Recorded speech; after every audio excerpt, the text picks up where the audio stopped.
Good morning or good afternoon. Welcome to our lunchtime webinar. This is the second conversation in our back to school series of 4 webinars aimed primarily at parents, but also at school communities and those who want to support learning and academic excellence in K-12 schools. My name is Dana Stangl-Plow. I'm Chief Program Officer at NAVI, which stands for North American Values Institute. At NAVI, our mission is to empower parents to stand up for educational integrity and to counter extreme ideologies in the K-12 classroom. So along with our 4 webinars this year, we've also produced a series of mini guides for back to school. And these are short, practical resources for parents to take away from our conversations. You can find these guides on our website, navivalues.org, and also on our social media. So I'm super excited about our topic today, which is teaching critical thinking through viewpoint diversity. I'm excited to be joined by 4 incredible educators who'll be bringing their expertise to our conversation.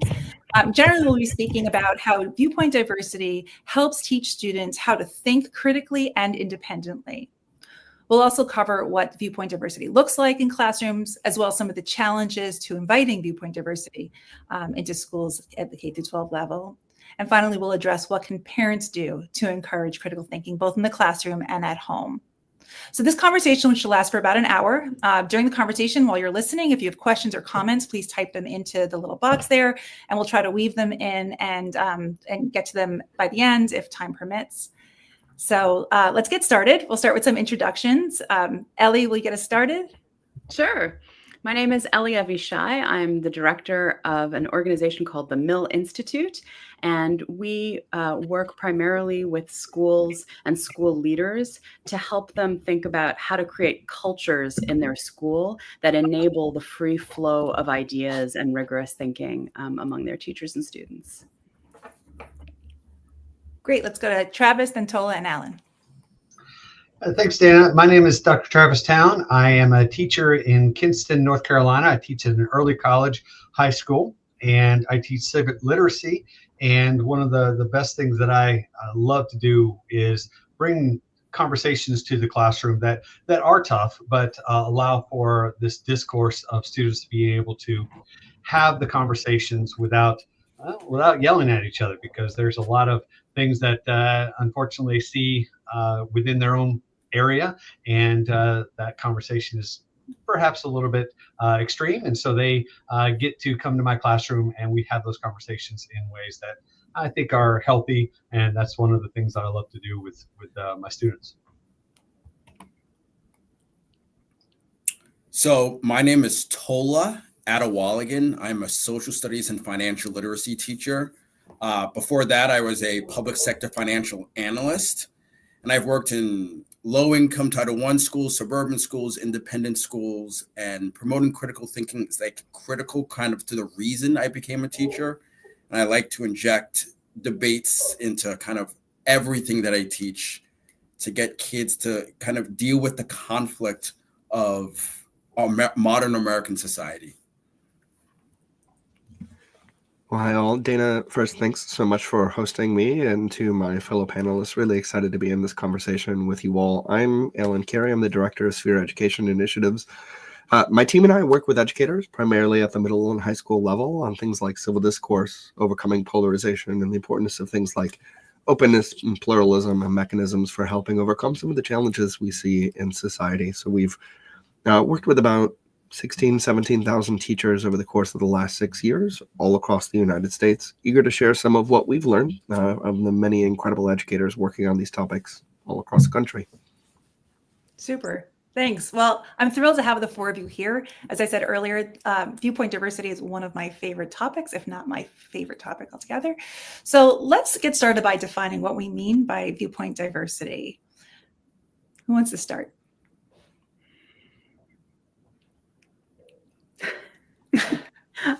I feel like all of us I'm sure have strong views about this. One thing that I think is important to say about viewpoint diversity is that it is not about relativism, right? Viewpoint diversity is not the same thing as saying we care about, saying we care about hearing lots of different views is not the same thing as saying all ideas are the same. And I think that's really an important point, that it's not about relativism. It's about opening classrooms to be spaces where a whole marketplace of ideas can compete, and it's about having different perspectives and allowing students that have very different experiences and very different points of view all be able to share their views together. So I'll add by cribbing a little bit off of the name of Ellie's organization. So John Stuart Mill has some of the most fantastic ways of talking about this piece, but he has this wonderful line where he says, "He who knows only his side knows little of that."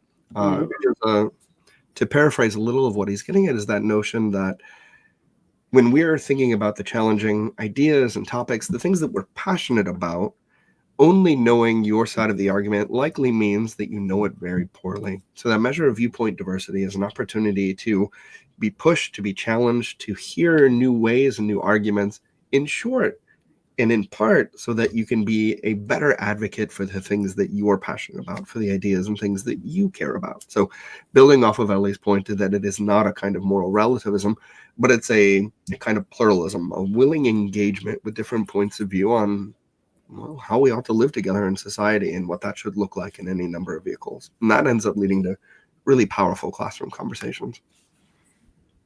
And I'll go into that. One of the quotes that I always use in my classroom as a social studies teacher is history is not really about people, places, and things, although that's made up of that. It's really about the people and their lived experiences. It's why they made those decisions. And I think when we focus on the lived experiences of people, you branch out quite a bit more than why did they make that decision? What were the behind the scenes ideas? When we start to understand those types of decisions and ideas and conflicts that were internal and external, I think you allow for those ideas to get into the mind of maybe a student that hadn't heard that before, and that lived experience goes, well, I might not necessarily agree with your decision that you made it, but I can start to understand why you made that decision, and that brings a different perspective to the environment. And I think it's a better way to discuss ideas. So all of you, great, thanks for starting with that definition. And all of you touched on the idea that I wanted to define next, which is critical thinking. How does critical thinking relate to what you just described as viewpoint diversity? So I'll jump on this. Critical thinking consists of seeing all sides of an issue. It means reasoning dispassionately, making sure that your claims are backed up by evidence. To me, critical thinking is one of the goals of education, and viewpoint diversity is the approach by which to reach the goal. When you introduce viewpoint diversity, different ideas, it ideally compels the student to think about the ideas being put forth and wrestle with them. That's critical thinking. So critical thinking is like one of the macro important goals of education, and viewpoint diversity is one, but not the only approach to kind of teach critical thinking. Yeah, one thing I would add to that is something that my colleague Alana Redstone talks about a lot, which is this idea of being willing to challenge your own settled thinking. She coined a term called the settled thinking fallacy, which is the notion that you can take very complex ideas and assume that the answers are simple or obvious, and then be very certain that you're right. Critical thinking at its heart, to me, is a willingness to challenge that settled thinking. It's practicing the very difficult task of not resorting to an oversimplified understanding of the world and being willing to engage with ideas that you disagree with. And if you're constantly engaged in that process, then you are engaged in a critical thinking task.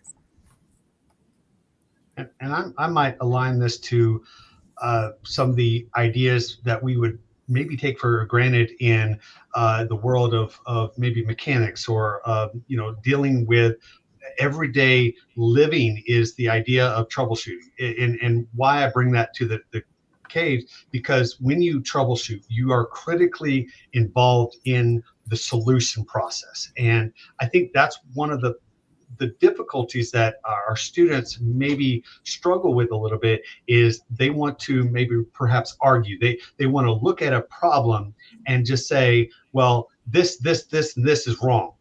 Okay, so how do we address the solution? And so when we troubleshoot, we are providing opportunities to think outside of maybe a traditional focus of these are your only solutions, or these are the only process steps to resolve this. I think it allows them to critically think beyond a current mindset. And that is why it's so important, at least in my opinion, to at least define these particular ideas in a healthy way. Yeah, I agree. And I think as you're describing them, the ideas around viewpoint diversity and critical thinking, they're very powerful and very appealing. Somebody who's interested in sort of growth and learning and deeper understanding. And I'm hoping we can turn to making it a little more concrete for our audience. So, unpacking what happens in a classroom. And maybe Travis or Tola, you can get us started with this. But what does viewpoint diversity look like in your classroom? So in my classroom, it's about healthy debate. We debate honestly everything. And I structure a lot of my classes based on that debate. And the initial reason I like debate is that it fractures the veneer of certainty that a lot of my students have. They're so confident about so many of their issues. And I'm just like, are you so sure? And what I always do is when we have these debates, the students can take whatever position they want, and I'll always join in the minority position. So doing that allows me to actually expand the zone of appropriate conversation. So if the kids are going to talk about things in this kind of narrow range, I'm going to step outside of that, and I'm going to step outside of that within the minority position, and I'm going to have facts and figures for the kids to have to contend with. That is a way of creating intellectual growth. Okay, fine. What you're saying is true. But don't you think if we have a ton of undocumented immigrants, they tend to increase the housing costs of low-income individuals? Isn't that probably a fact? And when you actually have some sort of stats to back it up, then the students have to be like, okay, so allowing these people to stay is going to have a disproportionate negative impact on the people who can least deal with a disproportionate negative impact. Are we comfortable with that trade-off? That's when the rubber hits the road. That's when the kind of this intellectual idea of viewpoint diversity actually hits the ground, and you compel students to think about something. And I think it creates students to come backtrack on their certainty and think, okay, what do I care about and why? Yeah, and Tola is exactly right, that is the goal. And I'll be honest, I don't call them debates, because debate has a connotation in my class or my area that I have to have a winner or a loser. In any discussion, there's often not going to be a win lose. And I love how Tola brings out the economics. I'm an economics teacher as well. And when you're talking about trade-offs and opportunity costs, these are really key elements that these students need to understand. Is there's not a perfect solution. If there was, it would already be taken care of. And so it's only the trade-off of, if you have this, you're going to have this. So what we try to do is first off, I always have the students ask why. These, if you're not willing to ask why, then you're not actually willing to engage in the conversation. And so I constantly say, have them question me. Why do I think this way, or why do I provide this? And obviously there's always a caution in providing your own thought process first, but I love how Tola is saying, I'm going to take the minority position either way because there's strength in that.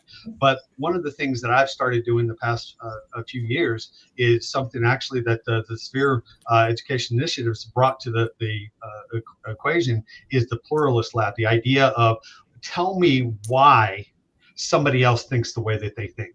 And in my class, we have cards that we hold up, and I got just a real quick 3x5 that's laminated, and they hold up a different card that says, here's what I think, but I want to know why Johnny thinks this, or why Susie thinks this, or I want to really truly understand and bring to the table. And we of course start it young, or start easy, and then we expand to the harder stuff. And you have to build that relationship of trust, and I call it psychological safety. I call it an area of I need to know that my views aren't going to be looked at as separate the person from the idea, making sure that we have that safety zone in there. And then we use tools like questioning and take three. And those are the tools that I personally use in my classroom to establish that environment.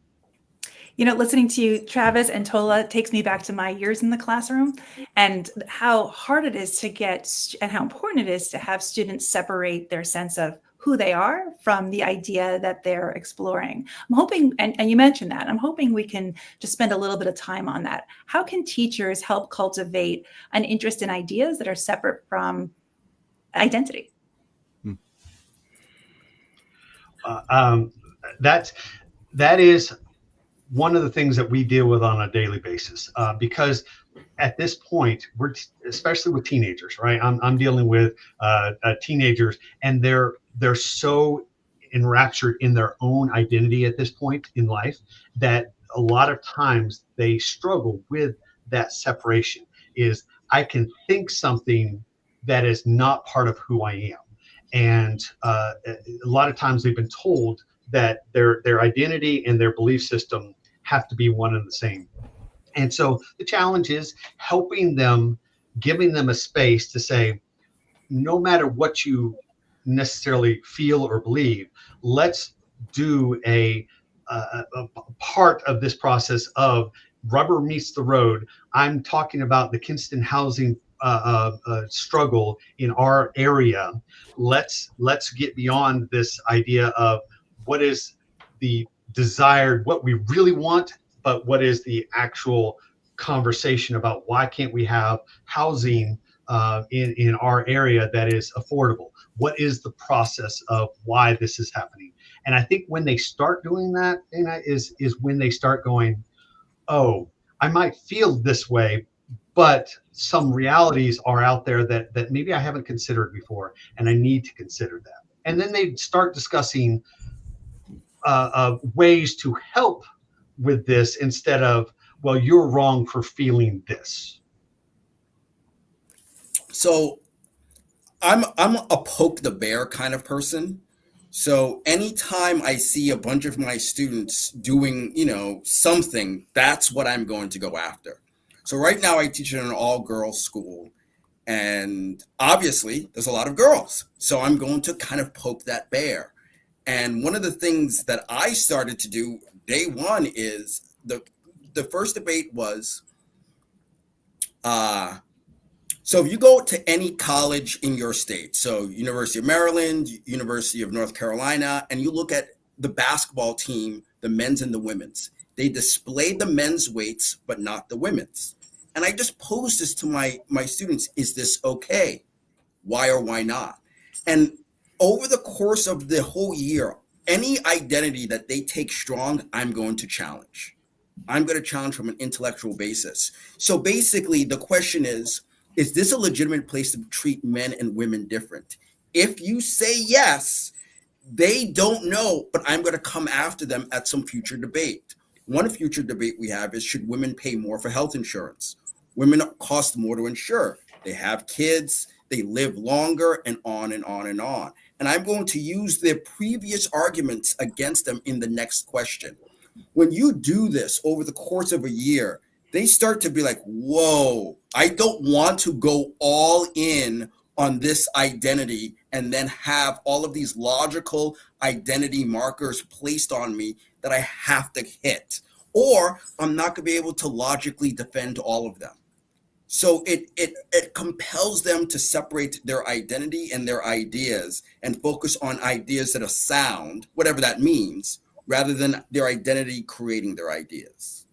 Yeah, Tola, I think what you said about going all in is a really important distinction here, because I think often students have a hard time understanding that there's a difference between saying my identity matters and saying, because my identity matters, I no longer need to apply logic in this scenario, right? There's a huge, and there's also a difference between saying, I want to hear your logic, from saying, I couldn't care less about your identity and I assume that, you know, everyone's the same and nobody's experiences are different. So it's helping students understand that you can be very interested in how one's own individual experience, and that might have something to do with their identity as well, contributes to their understanding of the world. But as Jonathan Rauch wrote in his excellent book, The Constitution of Knowledge, that's not the same thing as assuming that anyone has personal authority. You know, he writes that one of the key aspects of liberal thought is that no one gets personal authority. You don't get to shut down debate on the basis of an identity. Right. But that doesn't mean that that doesn't contribute to the conversation. So it's not an all or nothing. And it's helping young people, I think, get out of that sort of all or nothing mentality to realize that a contribution isn't the same thing as like a mic drop. So just adding briefly to what you all have shared, I think I agree with all of it. I think there's so much really powerful insight into what happens in the classroom and how to think about how to support students in that space. The one piece that I'll add in addition is that when this goes really well, it's not something that a student runs into for the first time their freshman year of college. Right? When this goes really well, when education in the space is working really well, the school is working in a thoughtful and intentional way. The teachers, the administration, the curriculum, building from early ages where students are introduced to conversation early on, introduced to having a point of view, and then needing to be able to justify it, to bring facts, to bring reasons behind it, but also to be okay when people bring different points of view and engage in that, whether that's silly things like, you know, fourth and fifth graders talking about does pineapple belong on pizza, all the way up to really serious conversations like how do we think about immigration policy for the country, right? As we're to get from there to there requires that we're really intentional with saying viewpoint diversity at an early age builds critical thinking, builds capability in students, which enables them as they get to adulthood to be able to do this in a way where they can dispassionately separate what they care about, their identity, what matters to them, from the arguments and conversations that they can have with people who come to the world with different points of view than they do. That, as a holistic structure, ends up being a really powerful education that truly brings someone to adulthood. Yeah, So Alan, yeah, oh, go ahead. Well, I don't know if Tola has found this out, but I feel a lot of times my students often parrot what they are hearing at home until they get challenged. And that is, as Alan said, that conversation really needs to happen at home as well, that these parents have the opportunity to perhaps provide that other perspective. And because what we don't get at the school a lot of times is this thought through reasoning and rationale. And I'm sure Tola has to do the same thing I do, is say, okay, so tell me how you came up with this logical conclusion. And unfortunately, it's well, my parents said this. Okay, well, let's expand that out a little bit. Let's figure out why they might feel this way. You know, it's fine that they do, but let's figure out why. And so I think it does help. And obviously, I think probably one of the reasons for this webinar is to discuss how that perhaps happens at home. Yes, and we're headed that way. Before we get there, I was hoping that Alan and Ellie also, what advice do you give to the teachers that you work with, teachers or building leaders and education leaders who want to create the kind of intellectually rich learning environment that Travis and Tola are describing?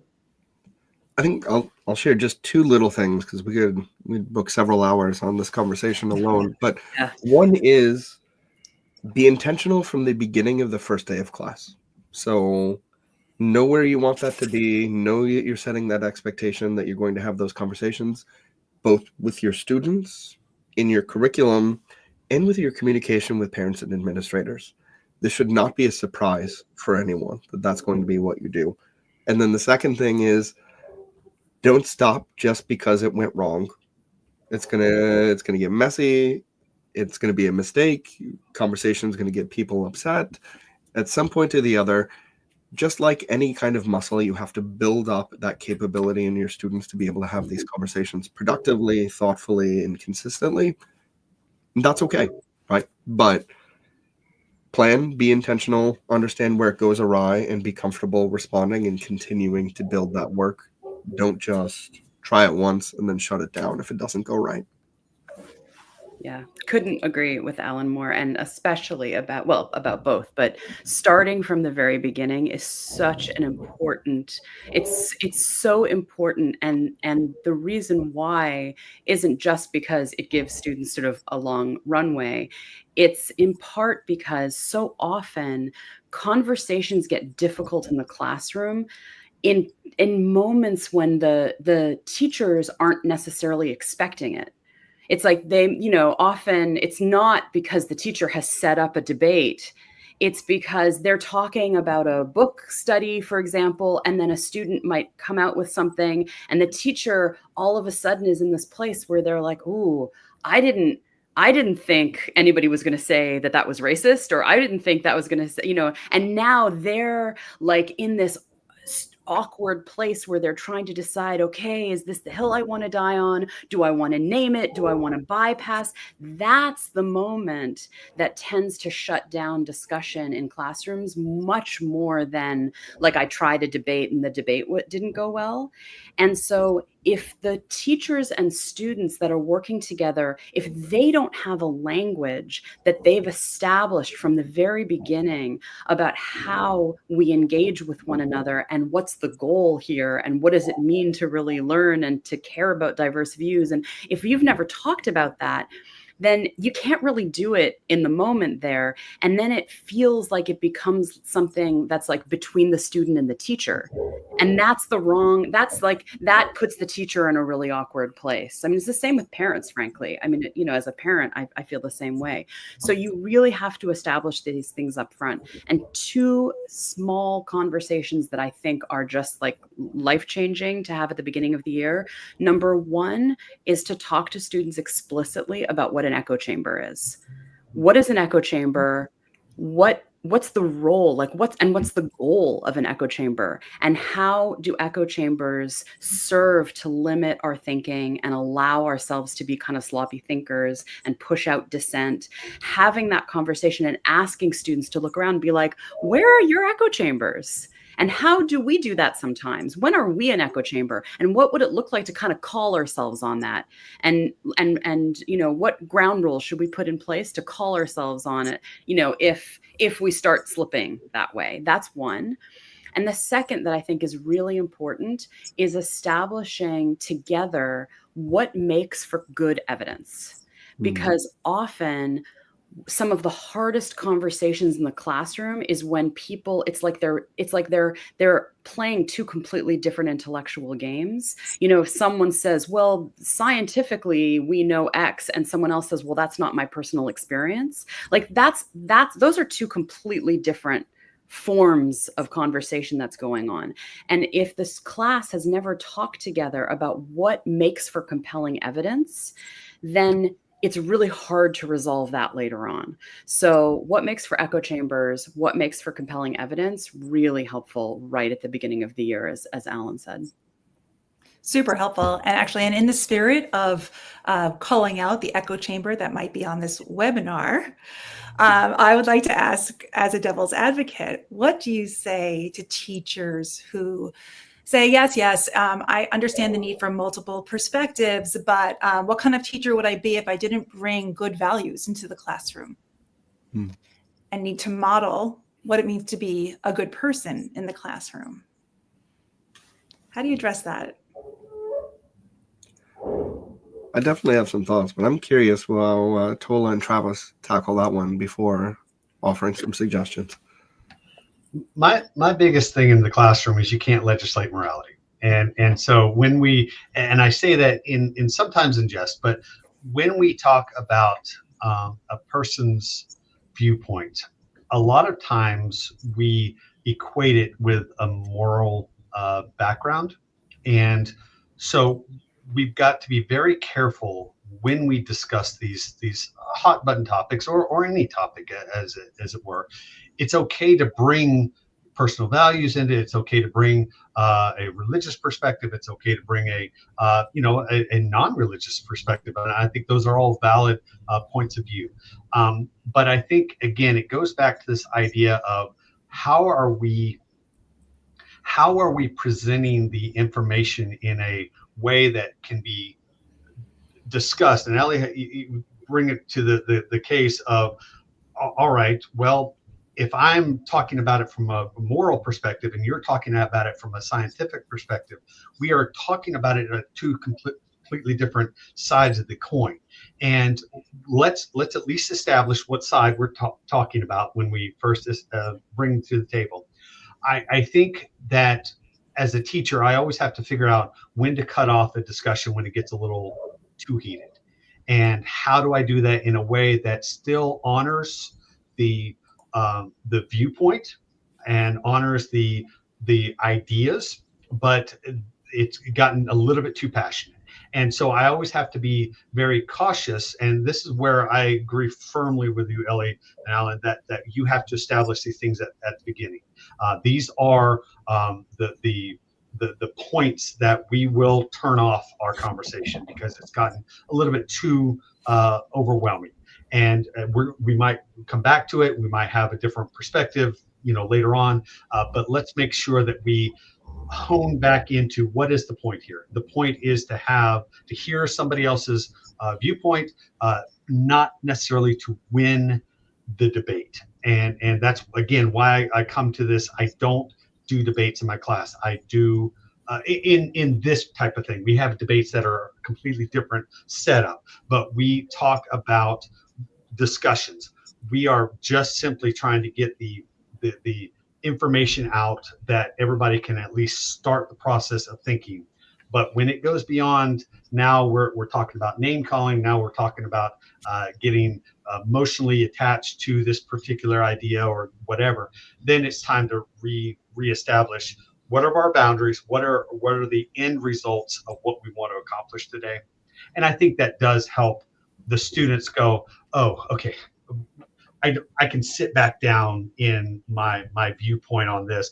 I'm not being accused of this, or I'm not being where I have to win in order to go out, because they still have to live together, in the rest of the classroom, right? So they don't just leave my class and not and separate. They still have to go to the next class together. So I kind of don't want them necessarily to go to the next class and still be talking about it, because they're still riled up about it. That's good and bad. I'm okay with them having good discussion. What I'm not okay with it is that they left my classroom and they're still ticked off at each other about something somebody has said. That's not okay. I have to make sure as a teacher I keep that playing field level for them.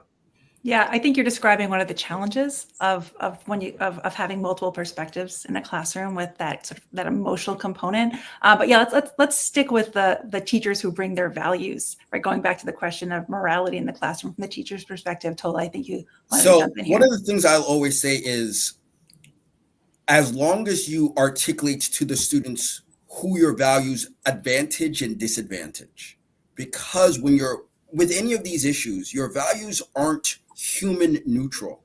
You will disadvantage with someone for your values. So if a teacher gave their perspective on some topic and said, okay, but it's going to hurt this group of people and I'm fine with it for these reasons, then that's fine. Otherwise, it basically misinforms the students as if there is no trade-off.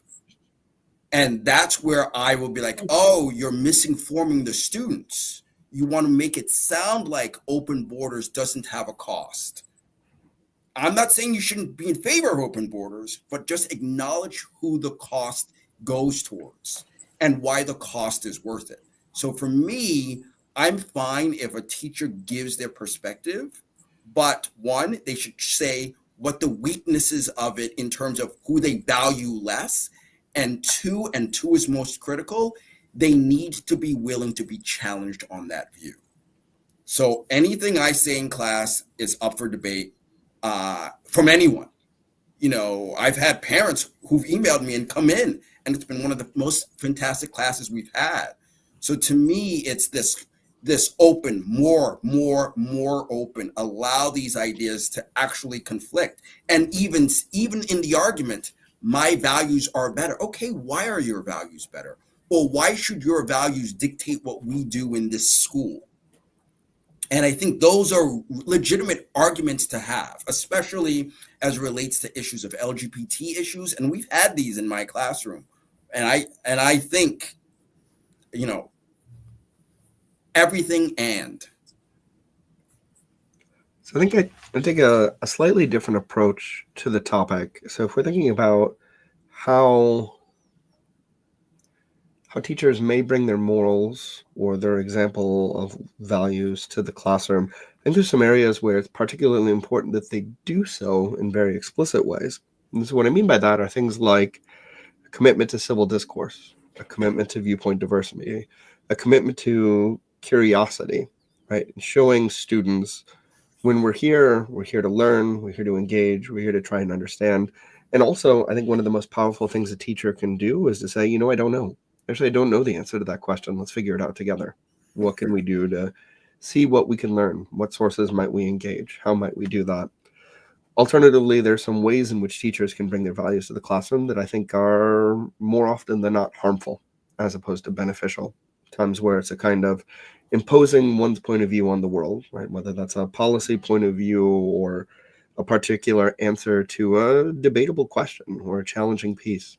There may be moments where that's appropriate. For example, if one is teaching at a school with a particular religious orientation, making sure to share the religious background of the school consistent with the kind of teaching there, but not doing that as a way of shutting down conversation, but a way of saying, hey, we're here at a Catholic school or a Jewish school or a Muslim school, whatever it might happen to be. We take this from our religious background and inform the way we think about this. How does that shape the conversation? But other than that, I think there's a dangerous tendency for the power dynamic between teacher and student to push students toward accepting whatever they hear as the articulated truth in a way that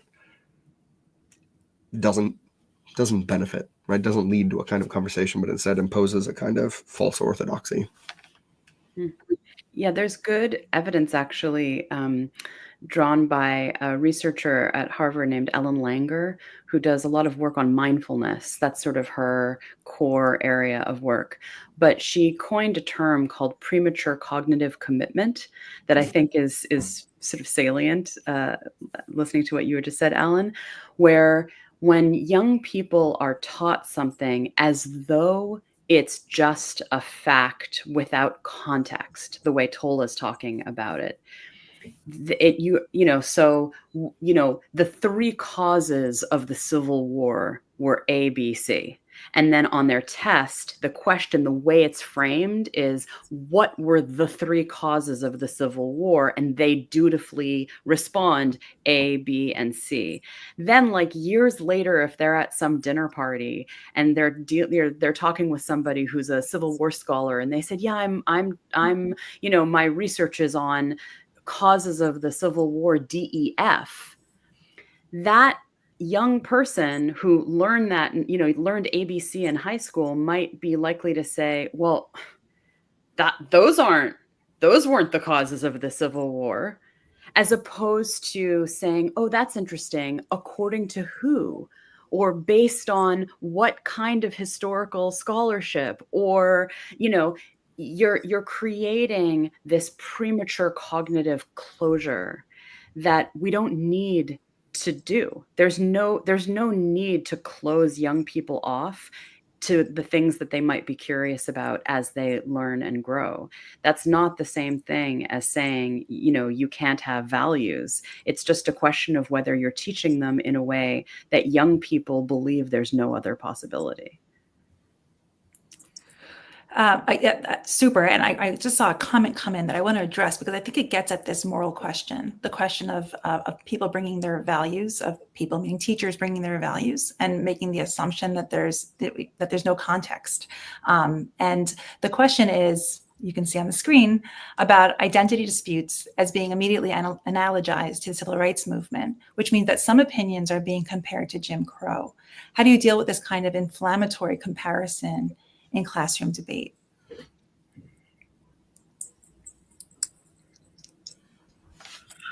Well, this happens all the time, and so again, to establish some ground rules of conversation ahead of time is vital from the classroom teacher perspective. But I think sometimes we have to call it out. We have to say, okay, can you tell me what you mean by this? Because I think a lot of times the rhetoric that is provided in class is parroted, right? And so when you say Jim Crow laws, okay, help me understand what you mean by this. And I think that's just like we did at the start of this conversation. What do you mean by viewpoint diversity?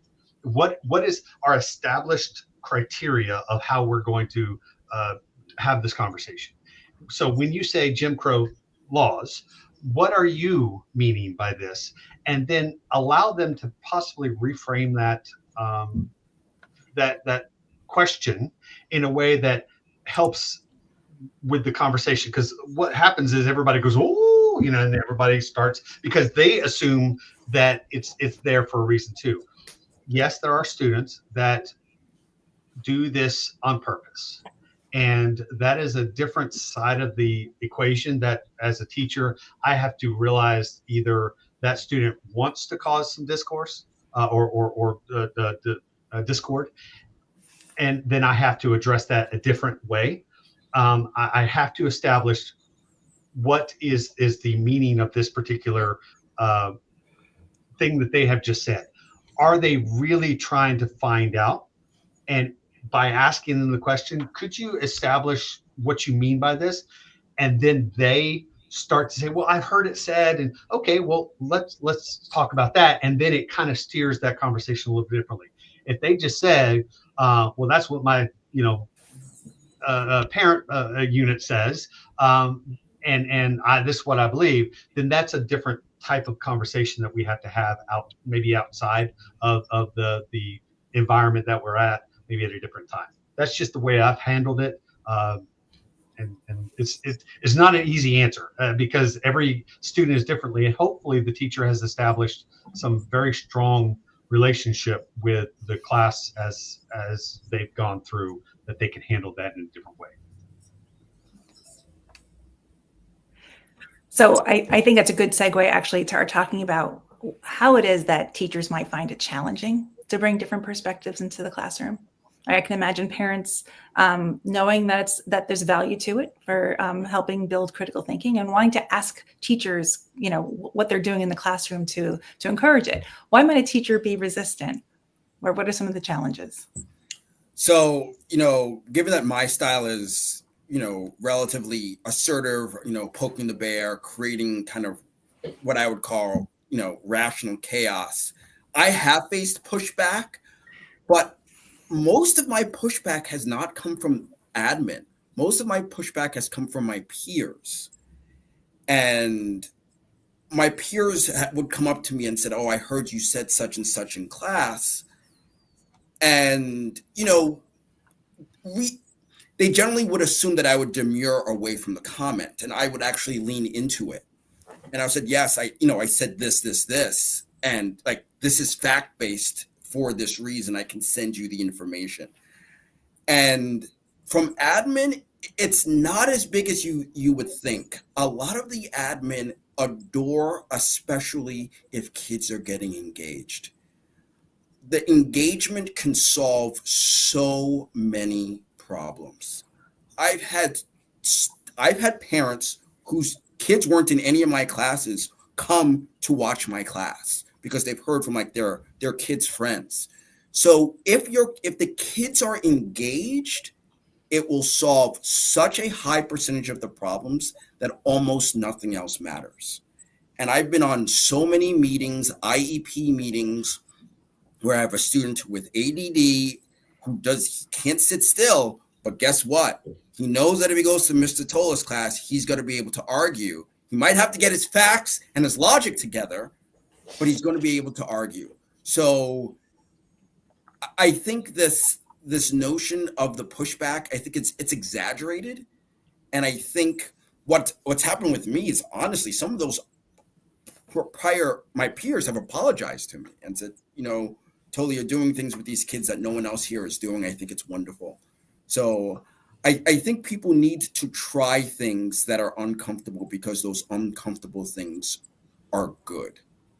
So there was a really interesting study that came out, I guess, 2 years ago now. The RAND Corporation did some work to try and understand from teachers why self-censorship tends to happen in the classroom. So they found somewhere in the neighborhood of about 65% of teachers are actively self-censoring on a variety of different topics across the country, school types, legal situations, whatever it might happen to be, a lot.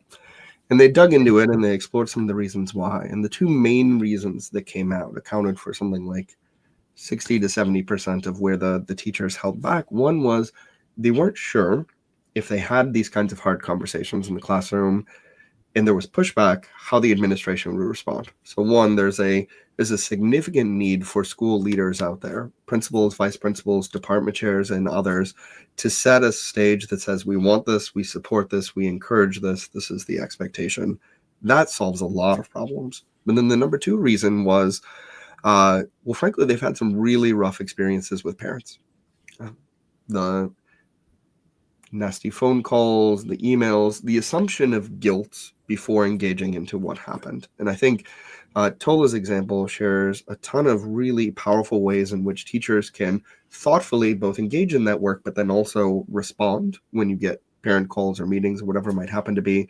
But for a significant number of teachers, if you're uncertain about the administration and you're going to have to deal with hostile engagement from some of the corners of your community, then it's tough to want to do it, right? And so what we've been working with teachers to do is to say, how can we help still do that work even in spite of some of those kinds of challenges? And I think something we should talk about, as if time permits today, is a little bit of how parents can help that go right as well. But I'll leave it there for the time being. Yes, that was a perfect segue, Alan. In the time that we have left, that's exactly what I wanted to cover. How can parents spot whether students are being asked to engage with multiple perspectives? What can they do to help make sure that they are? Well, going back to Alan's point, I think a lot of people don't understand there's two very distinct, when you say administration, there's two very distinct areas. It's your local administration of your school, and then you have your board, school board, or your central office, and that's where these parents, we need help, because I don't really ever struggle with my current administration. What I struggle sometimes is the overarching board of education having this, well, we got to do knee-jerk reaction kind of stuff. And so what I would love more so is parents being able to go to the school boards, to be involved in more civic education type of concepts of saying, no, these are the things we want our students to be doing. And when you restrict those from a big picture county office, school board mindset, then it does trickle down, and it does go to the administration, the local school administration, and trickle down to the teacher of, hey, just be cautious. And personally, I've experienced that. So you need to be cautious in their conversation, because don't rock the boat a little bit. And it's not really the school, it's the county, it's that. So that, in my opinion, is where the parents need to help out. They need to be involved in the bigger county or whatever the locality is in that area.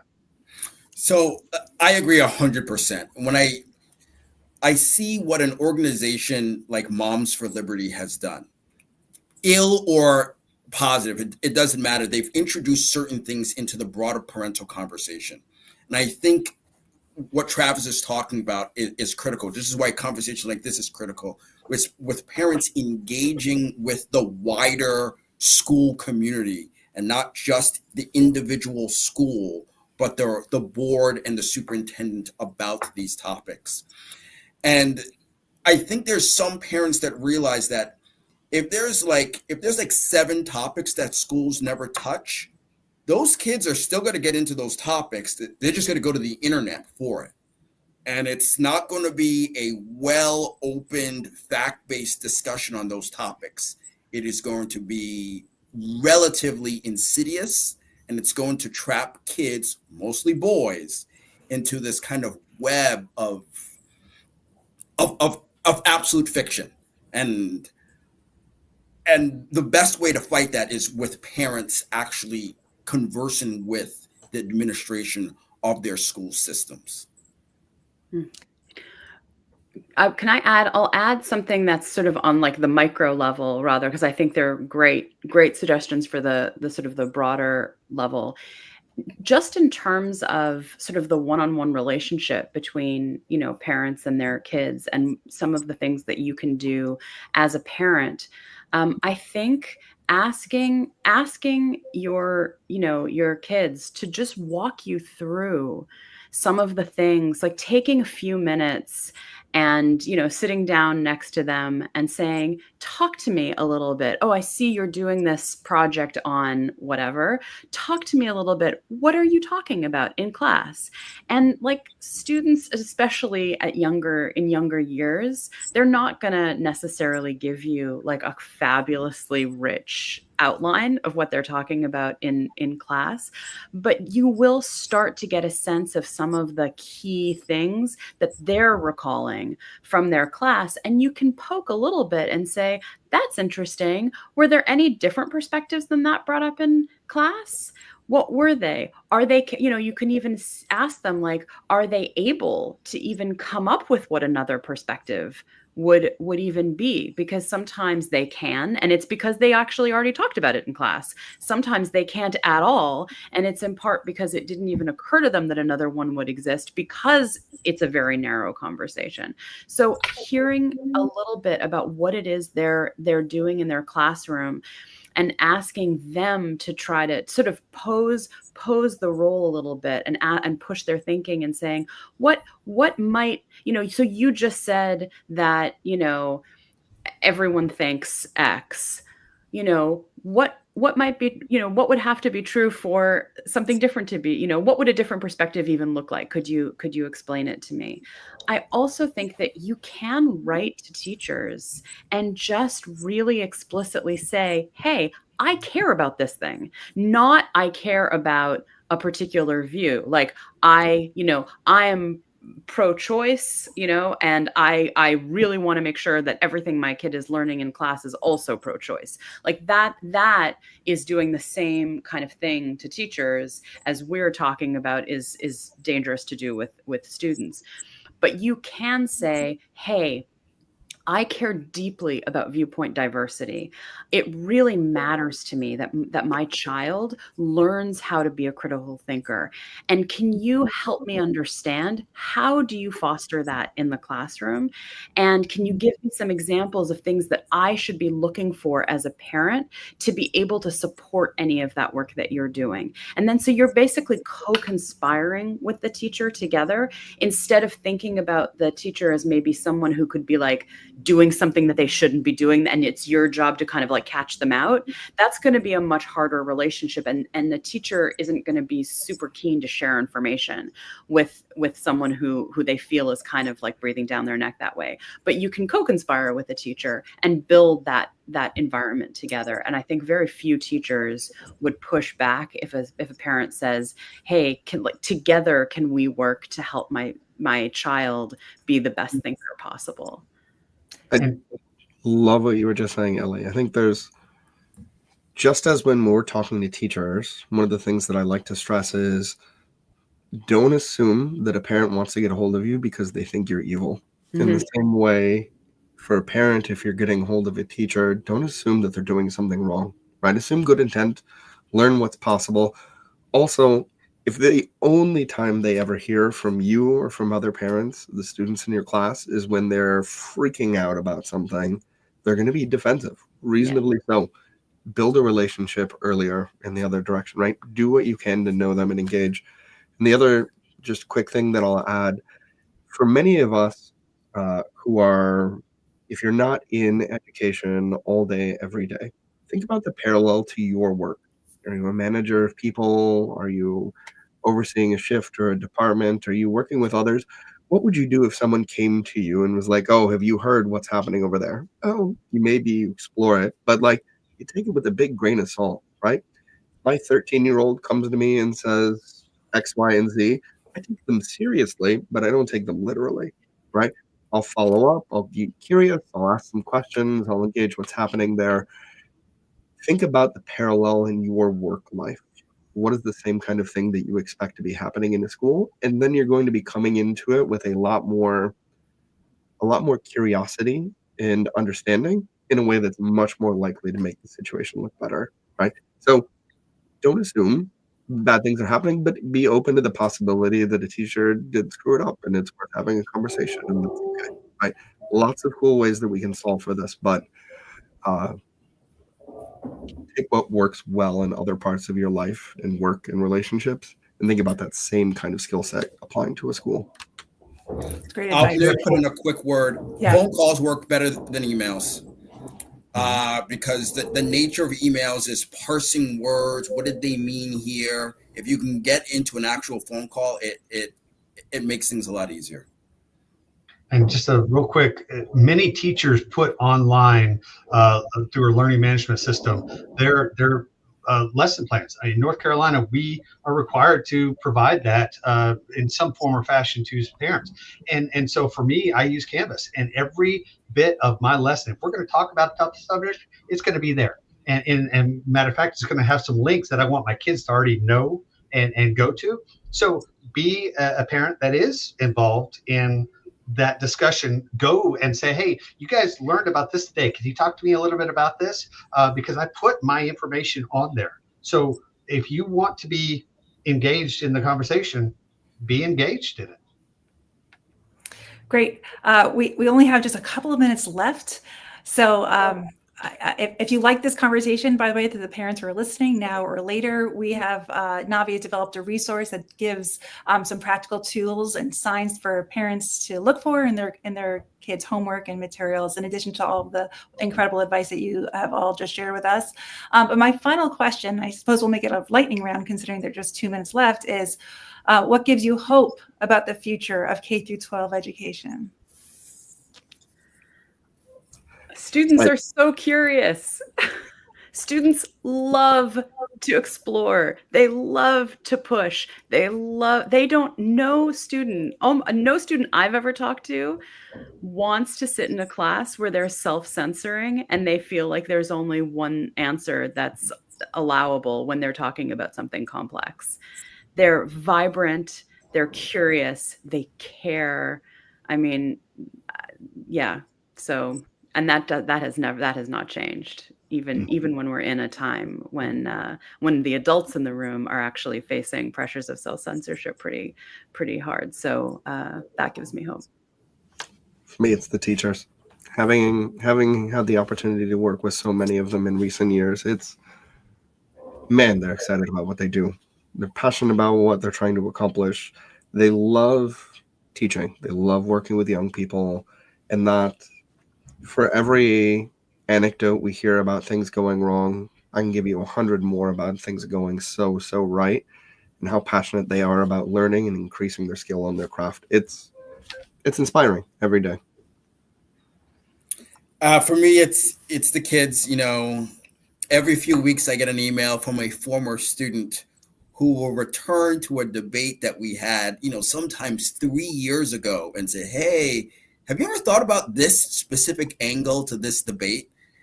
And I was like, oh man, I haven't thought about that. And I had a student who had to find me on LinkedIn, to do this, to contact me, to be like, hey, we talked 2 years ago. We had this argument.